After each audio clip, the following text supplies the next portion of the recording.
Assalomu alaykum, hurmatli obunachilar. Bugun Xitoydamiz. Har doim Toshkentda derdik, O'zbekistonda emas. Xitoyga kelganmiz. Canton Fair 139-ko'rgazmasidan sizlarga mini traktorlar narxi necha pul degan savollarga javob topishlaringiz mumkin. Videomizga like bosib, oxirigacha tomosha qilsangiz bularni qanaqa turdagilari bor, necha otli kuchlisi va o'zimiznikilarni eng qiynaydigan savollarni sizlarga javobini berib o'taman. Xo'p, traktorimiz katta traktorlardan nimasi bilan ajralib turadi desangiz, katta joylarga kerak emas bu. Kichkina hovlilar uchun yoki bog'bonlar uchun o'ta zo'r narsa deb o'ylayman. Quloq eshitmagan xabar. Ko'pchilik avval bu yerga benzin, solarka yoki propanda, metanda ishlatganlarni ko'rganman, lekin bu elektrda ishlar ekan. Qoyilmisizlar? Elektrda ishlaydigan traktorni men birinchi marta eshityapman. Xo'p, bu yerda 60 amperli batareykasi bo'lar ekan. 220 da bemalol to'ldirsangiz bo'lar ekan.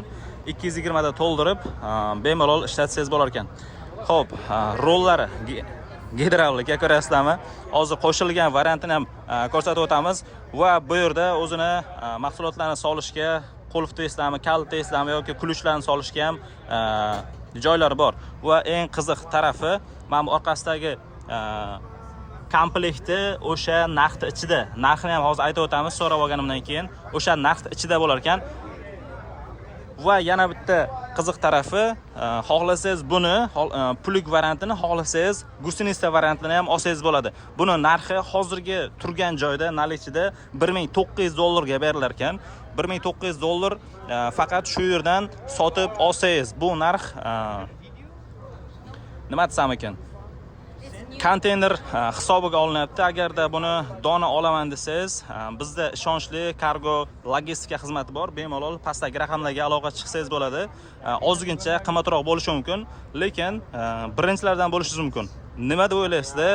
$1900 yoki $2100 yoki $200 ga shu traktorimiz arziydimi yo'qmi? Kommentlarda yozib ketishingizni so'raymiz.